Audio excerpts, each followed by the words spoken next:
Hey guys, working on getting good at Dark and Darker. Demigod Solo Barbarian Guide. This looks like it's gonna be good. Retro Ray is who is by. It kind of looks like Doctor Disrespect's brother. I have a feeling this is gonna be a good one. Hit you, I would've. I have 4 friendly dudes. I can go gank you if I want to.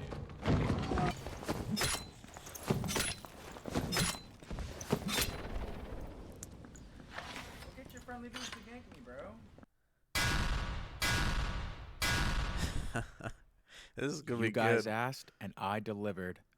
The long-awaited Barbarian solo guide is finally here. It will help you not be like this guy. Oh, he's gonna get bonked. Bonk, bonk, bonk. All right, which one of you cock and balls wants to make 20 bucks, huh?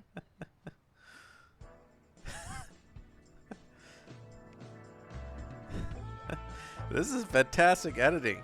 I think I just found like this guy's gonna be big. Why should you trust me to give you the Barbarian guide? I'm currently rank 7. I would probably be rank 2, but there's a couple of Chinese gold farmers that have surpassed me on the Barbarian leaderboard, as you can see. And unlike some people, I'm not afraid to post my stats. So on my main character, I've made solo demigod, and I've made solo Pathfinder in the trios There's game more mode. kills than games And on played. my second character, I made Pathfinder in solos in 15 games, starting from level 1.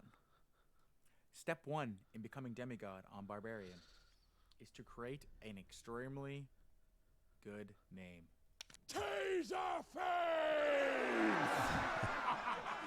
This guy's funny. This guy's funny. He has a good mind. Good mind for the The editing. second most important thing about being a barbarian comes down to your customization of races. Races give you bonuses. The lizardmen suck. Do not pick them. The orcs suck. Do not pick them. The elf is the best for barbarian because agility is key. And unfortunately, they don't have the Chinese gold farmer skin yet. It's coming next patch, so you can't pick that one yet. The second step to becoming the GG barbarian that you deserve to be is choosing the correct perks and skills. Come to the Krusty Krab. My name is Squidward. Can I take your order? I'll have a, no. Oh, maybe, no. I'll have, no. Oh, maybe, Are you planning on ordering today, sir? I'll have a, Rage How original. and Achilles Strike. Daring today, aren't we? Quality Retro edit. race Oh man, American Psycho.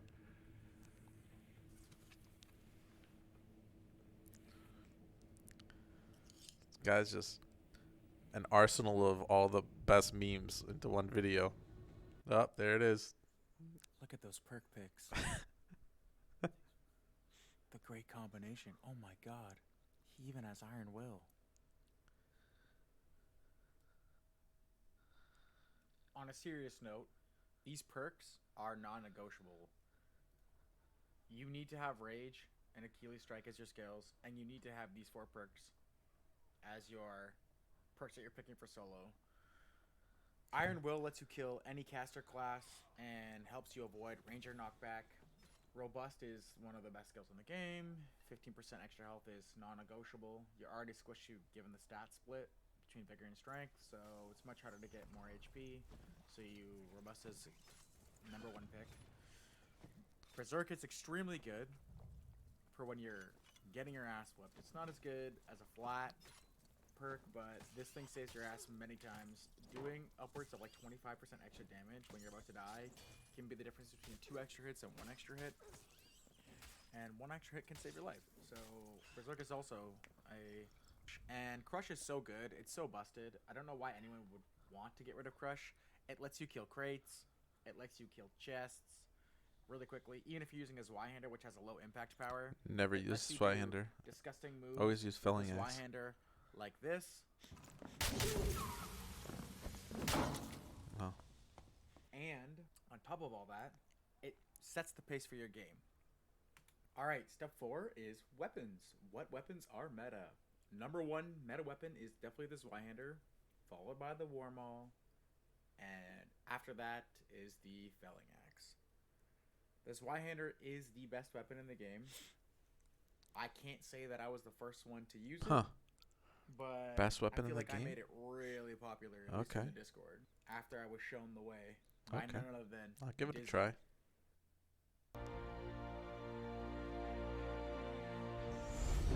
We are compassion. But on a serious note, the Zweihander beats the war maul because it has better range. The damage is the same now. The only thing the war maul has is armor penetration, but armor pen is basically useless because it's a percent of percent when you're fighting, and very few classes have armor that even matters, and most of the time you can space them with the Zweihander. The use case for the felling axe is for one thing and one thing only. It is for killing longsword using characters. And it's the only reason why you should use a felling axe. And for bossing, of course, but we're talking solos here, so. As far as secondaries go, there's only one secondary to choose from, and you have to use the Viking sword. The stats between the Viking sword and the only other secondary that you can realistically use, which is the Horseman axe or the hatchet, are just uncomparable. They do about the same damage. You don't get any perks with the Viking sword, but it has twice the reach, is way better for fighting shield users, and it's just a better weapon in general. The minus 20 move speed is essential for chasing people, and everyone always complains that the Viking sword doesn't do any damage, but you're not supposed to fight people man to man with a Viking sword. The Viking sword is literally for chasing only. The only time that you would ever want to use it when you're not chasing is in like a Navy SEAL situation where it's like you're throwing Fran axes to get to the Viking sword is getting you to the Zweihander, and the Zweihander is getting you in the portal. That's the only reason why you'd ever want a man fight with a Viking sword. It's just to give you enough time to pull out your main weapon. Yeah, it makes sense. Kill a bunch of wizards, Anyone chase who them says down. Horseman Like, axe is good, even if they're stacking all these stupid axe perks, is an actual monkey. I want you to really concentrate on me. The true step 4 is armor. With armor, you're only looking to do one thing, and that's to hit certain thresholds. The thresholds that you need to be looking for and that you want to hit are roughly 295 move speed to 300 move speed, okay. unarmed of course, 10% action speed from dex or from raw, doesn't really matter, and 150 to 160 base HP. To get that, we have 3 armor sets that you can play around with, and I'm only going to be talking about the sets pieces that reduce move speed. Everything else is just personal preference to hit the thresholds that you need to hit. So the first set is padded tunic, looser cloth pants, and the Germundabu / Barbuda. Again, this is based on rolls, but the average AI you're getting is 84 with roughly minus 25 move speed, 3 strength, 3 add to your dex, and then 3 vigor or dex, depending on what helmet you've picked. Obviously, without saying, if you've picked the Germundabu, you get an extra 15 magic resistance, so keep that in mind when you're choosing your set that you're trying to use. The second set is the Adventure Tunic set, which is Adventurer Tunic, heavy leggings, and then Germundabu / Barbuda, depending on what you want. That way you get 3 Vig or 3 Dex, depending on your helmet, and 7 raw HP at minus 25 move speed and 86 AR.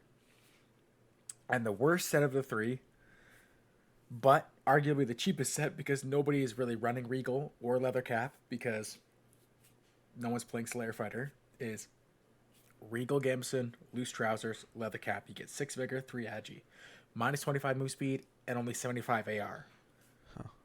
I've never the even Ultra used Bis chest set, armor. I always use that which chest is armor. Rockband crafting, so I don't expect a lot of people to be able to get it, is obviously Wolf Hunter leggings, tri-pelt, doublet, and then Germundabu, which gives you roughly 104 AR at still minus 25 move speed, 30 to 50 depending on your roll, raw HP, and then the 3 Vigor. And as I said before, the other gear, which is kind of, you see a little bit of it in the tier list, the other gear is literally only for filling out your threshold requirements. You can use any gloves you wish. Don't You can use Northern use Tunic? any Wow. boots you want. You can use any jewelry. You can use any cape. It doesn't matter as long as you hit your thresholds. Wow.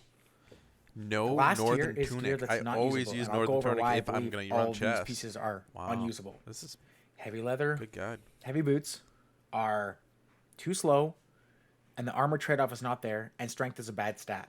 Doesn't really do anything like it used to. The will pants are garbage because you don't need will, and the stats suck. The padded leggings, which give you vigor, seems like a good choice, but it's actually not. And the reason why it's not is because you cannot get Dex or Agi on any other glove or boot that is usable. The lace turn shoe for Agi is bad because it starts off with too low move speed and it doesn't have any armor.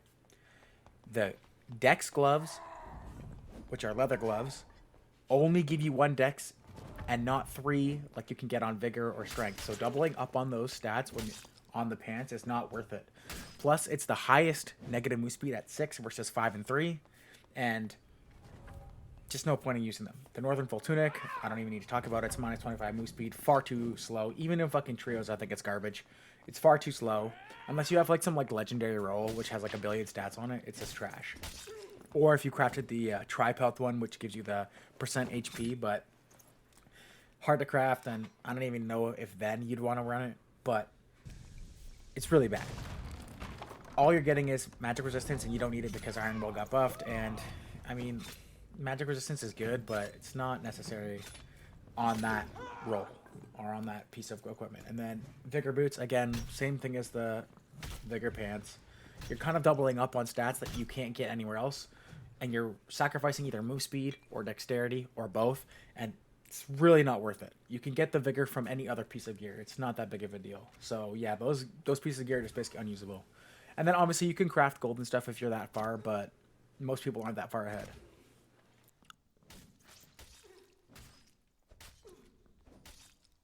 PvP. I'm not going to be able to show you everything because it's going to be a really, really long video as it is.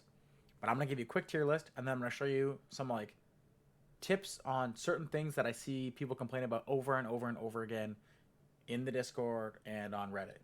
So we're going to do it tiers by hardest to easiest class to fight. So obviously PDR fighter with a longsword is the hardest class to fight as a barbarian because he perfectly counters you with physical damage reduction, and longsword counters virtually all useful barb weapons aside from like the felling axe. And the better the person is, since it's a high skill cap weapon, the longsword, the harder it is for you, even if you have a weapon that is good against longsword. Second hardest class to fight is Blow of Corruption and Reflect Warlock, because you just kill yourself. If you don't have Iron Will by accident, you kill yourself. If you have Iron Will, you still take a bunch of damage, and they're just annoying to fight in general. After that, the next most annoying class is Standard Fighter and Wizard and Warlock. They're relatively easy to fight when they're not doing anything crazy, if they're like Slayer Fighter or they don't have gear. And this includes people that are even PDR fighters that have just a Falc and a shield. They're relatively easy to fight. They're very predictable. They're not doing anything fancy. Wizard, same thing. Very predictable. Very easy class to get up on and kill. The Magic Missile is the only reason why it's even in the B tier is because Magic Missile does a lot of damage, but like most people have to have super GG gear. Most people don't have access to that, even in solos. Even if they are, it's like they can still just be outplayed and get 2-tapped by like 3 Frannies. It's not that big of a deal. Warlock, again, same thing. The only reason why they're both casters are up there is because if the caster has built for mass move speed, even with the move speed buffs, they can just be annoying. They won't probably kill you, but they can just really be annoying and slow down the pace of the game. And while you do want a PvP, the game is about getting as much loot as you can in the shortest period of time and then getting into the next dungeon. So that's kind of how those work. And then basically the last 3 and 4, I would say, are Cleric, Ranger, Rogue, and Barbarian. All of them fight the exact same way, and all of them are really bad. The Ranger is only ever going to kill you if you don't know how to juke. I know a lot of people have trouble juking. I might make a guide on how I kind of do it if I could get enough clips. I stream sometimes, so you should be able to see me do it. And I, unfortunately for me, like, I have a little bit of a jaded opinion on this because I was a really high-ranked Warzone player, so I know how to juke very well. However, these classes are very mindless classes. The only thing that the Ranger will do to kill you is if he uses a 14 gold trap, which is the best item in the game, and you step on it. The cleric is the same thing. The cleric will only kill you if he uses his magic damage weapon buff. I forget what it's called. And you literally let him hit you. As soon as he uses it, you just simply walk away. And you let it run out, and then you go fight him again. And even if you don't want to walk away, if you're using this Y-hander, like you should be, you can just space him and kite him, and there's nothing you can do about it. The rogue is the same thing. Rogues are extremely bad at the game. You can kill a rogue by doing the same thing every single time. If I have a video, I will put it on screen right now. But the whole gameplay when you're fighting a rogue is to let him hit you one time. He's going to get greedy. You pretend like you don't know what you're doing. You fall back a little bit. He's going to come for another hit. And then you just jump full send swing with Achilles strike on. And then he gets caught and he's dead. It works literally 99.999% of the time. And barbarians are the same way. Barbarians are much like rogues. They're either really slow to fight you. So it's a franny battle. And as soon as whoever pulls out their weapon first, like you see in this clip here, whoever pulls out their main weapon first and gets the first hit wins every single time. Every single time. So, yeah, you want to be careful to not take too many franny hits, but generally speaking, you want to just You gotta make bait the barbarian other guy miss. to be throwing frannies with you, and then you want to get in first with your weapon and hit him first with your weapon. If you hit him first, you win. Hands down, every time. And a lot of the barbs don't use the Zweihander, so you can usually just space them even if you don't land that. And the final class is Bard. I put it in the bottom because nobody plays it, and even if they do, it doesn't do anything. It's literally the most worthless class. Sometimes they're deceptively tanky if they have all their songs up and they built for it. Drums hurt a little bit, but nobody buys drums anymore, and you can't even get them, and they're not worth taking, so the class is effectively dumpstered. Step 5 is map rotations. I had a really long in the tooth fucking map rotations. explanation for all the spawns. I'm not going to do that. It was way too long. I'm going to give you the short and skinny. These are the only rooms that matter in the game, right here. These 4 rooms on the regular high roller map. The loot in this room that you want is this chest, crates here, and the 3 chests on the bottom. Only get the main 3, and that's it. In here, the skeleton champion and the loot along the side here is the only loot that matters. And some loot that spawns by the shrine. There's a giant centipede on the bottom if you want to risk for that. It's not really worth it. And there's a lion head on the bottom if you want to risk that. Not really worth it, in my opinion. This room is the bingo money room. You want the crates on the bottom, the 1 crate that spawns here. There's 3 crates on each side that spawn on the top. There's a million mobs in here to farm. And there's a shit ton of crates that spawn here. This is the main room you're getting to every single time. This is the room you need to be in every single game.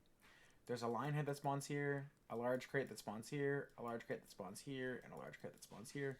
You can also risk killing the goblin mage, but, I mean, that thing is so unpredictable that it might not be worth it.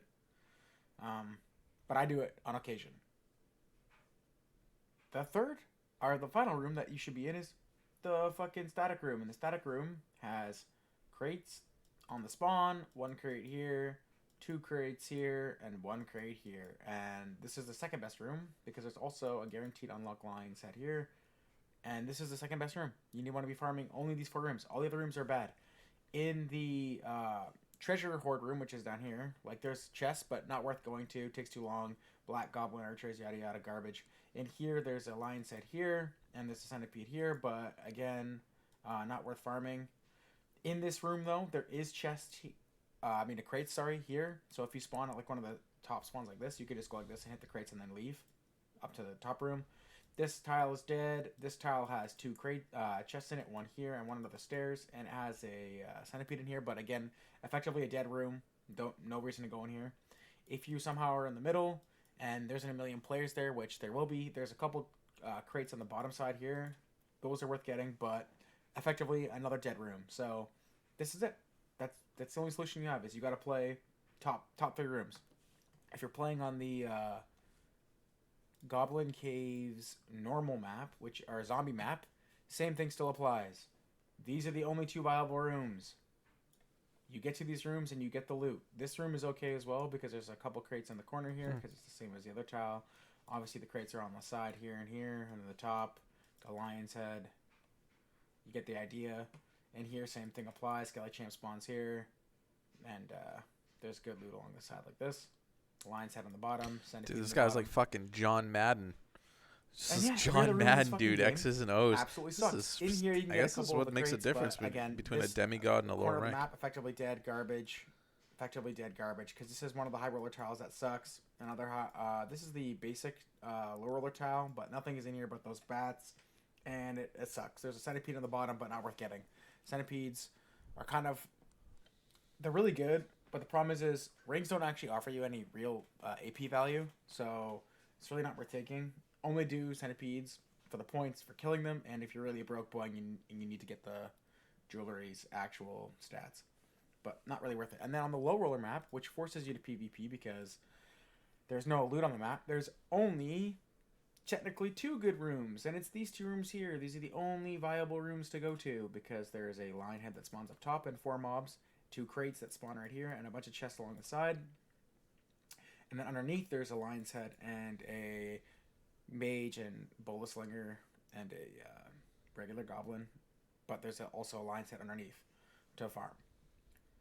If you go down, there's a centipede down here. Not worth going that way. Always to try to get to these 2 rooms. This room is only good because there's a billion mobs in here that you can kill, and there's lots of chests along the outside. Barbs don't get any points for crushing them, but they gives you enough chances to get purple gear because on the low roller map, rarely are you ever going to find enough trinkets that you'll be able to fill your inventory with them and it'd be viable. So if you find purple gear on the low roller maps, always pick it up and then drop it later in the game. There's 2 crates in the middle on the top middle tile. Those are, or 3 crates rather. Those are worth getting. Every other tile in this map is effectively dead. So that's basically the maps. Every single rotation, you're trying to just get to the top tile. I'm not going to remember this. Are you going to remember this? I'm not going to remember this. Get to the good tile every single time. Stopping anywhere to fight anybody is wasting your time. Stopping to get loot is wasting your time. Stopping to kill centipedes is wasting your time. Unless you can get it pretty quick. Like, all of it, waste of time. Get to the top 2 rooms. Kill as many mobs as you can on the low roller map specifically because the low roller map really sucks for points. On the high roller map, you can worry about less about mobs and more about trinkets. The zombie map is 50-50, so just keep that in mind. Last quick little note about getting AP and looting points. So, just so you're aware, trinkets have the most value. However, purple gear is equal to blue trinket value. So when you're on the low roller map, if you get purple gear, it's worth the same as blue trinkets. So if you find purple gear, you should take it immediately. You can also check the wiki for information regarding like mobs and their point values, but just important to note that you want to picking up purple gear on the zombie map and on the low roller map and then drop it as you go through the dungeon if you find better loot trinkets wise, but it's not bad to pick up purple gear because it's worth 1 color less on the value of a trinket. So just keep that in mind.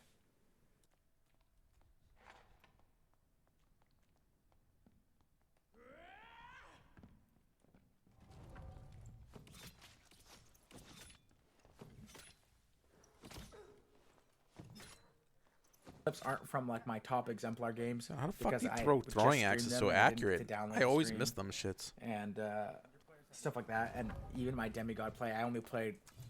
No, I didn't even play a game after I hit demigod. I literally just hit demigod. I wanted to keep that, and I'm gonna get demigod on my second account first before I continue playing on the both. My goal is to have 5 in demigod. I probably will be able to do it by the time the game runs out. It's not that bad.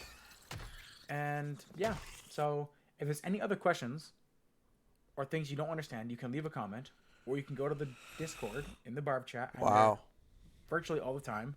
You can just ask me. But do not ask me questions in the Barb chat if you don't post clips of what.